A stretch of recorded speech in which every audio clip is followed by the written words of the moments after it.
Saudara-saudari yang terkasih dalam Tuhan,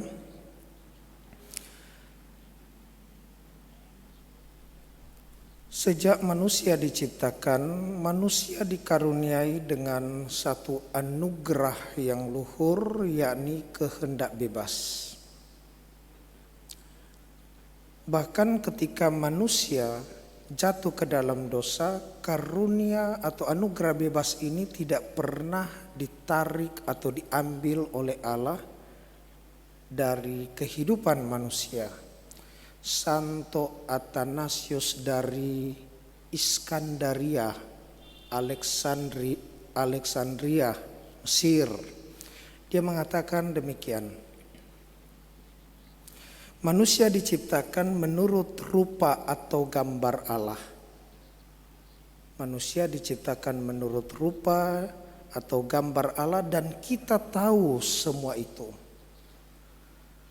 Dan setelah manusia jatuh ke dalam dosa, maka gambar dan rupa Allah itu menjadi rusak, meskipun tidak rusak total.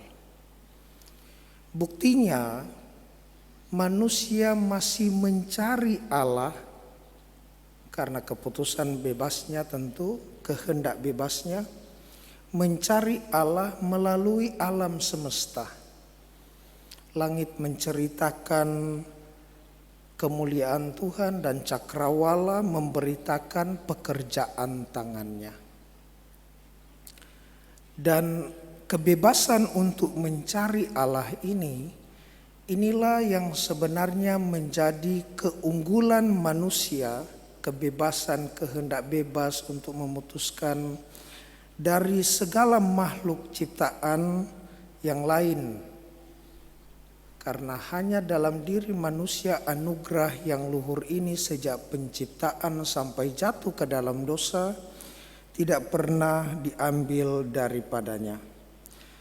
Saudara-saudariku yang terkasih dalam Tuhan, bacaan Injil hari ini mengingatkan kita tentang undangan perjamuan nikah dari raja, di mana anak raja ini akan melangsungkan pernikahan. Dan ketika mendengar undangan, maka terbersit di dalam benak kita satu keputusan untuk memilih apakah saya hadir atau tidak di dalam undangan. Di dalam menanggapi undangan di dalam pesta nikah tersebut. Memang kita tahu atau kita sama-sama belajar tahu bahwa dari Injil ini sebenarnya dimaksudkan kepada dua kelompok, yakni kelompok orang-orang yang sudah diundang dianggap layak datang ke dalam pesta perjamuan.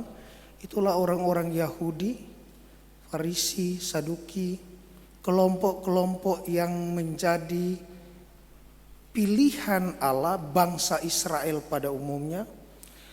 Tetapi karena ketegaran hati, kecongkakan, merasa umat pilihan, maka mereka tidak menanggapi dengan serius undangan Allah ini.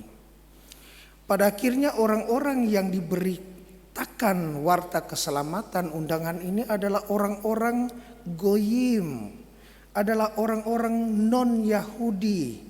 Mereka yang ada di Sirofenisia, Samaria, percampuran dengan Kanaan dan orang-orang Yunani pada umumnya yang bukan Yahudi. Dan ini masuk dalam daftar sampai kemudian pada kelompok-kelompok yang disebut dengan Nosrim, atau sampai pada generasi kita sekarang ini orang-orang Nasrani, orang-orang Kristiani, orang-orang Katolik. Kisah ini menarik mereka yang tidak dianggap, orang-orang yang ada di persimpangan itu diundang, dan yang datang itu semua. Yang tadi saya bilang mungkin juga salah satunya adalah kita, kelompok iman yang menyebut diri Katolik. Kita semua Karena pada akhirnya kita diundang Tuhan.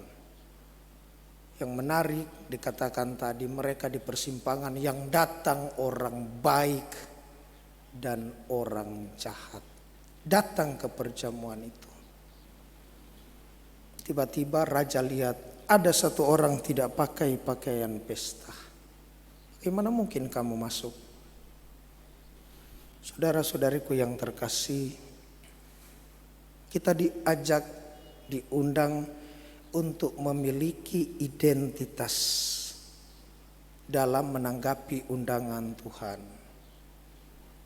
Kita harus dan wajib mengenakan pakaian kebenaran Kristus, agar dengan demikian kita dikenali sebagai yang layak, tamu yang layak untuk datang memenuhi undangan Tuhan. Semoga demikian. Amin.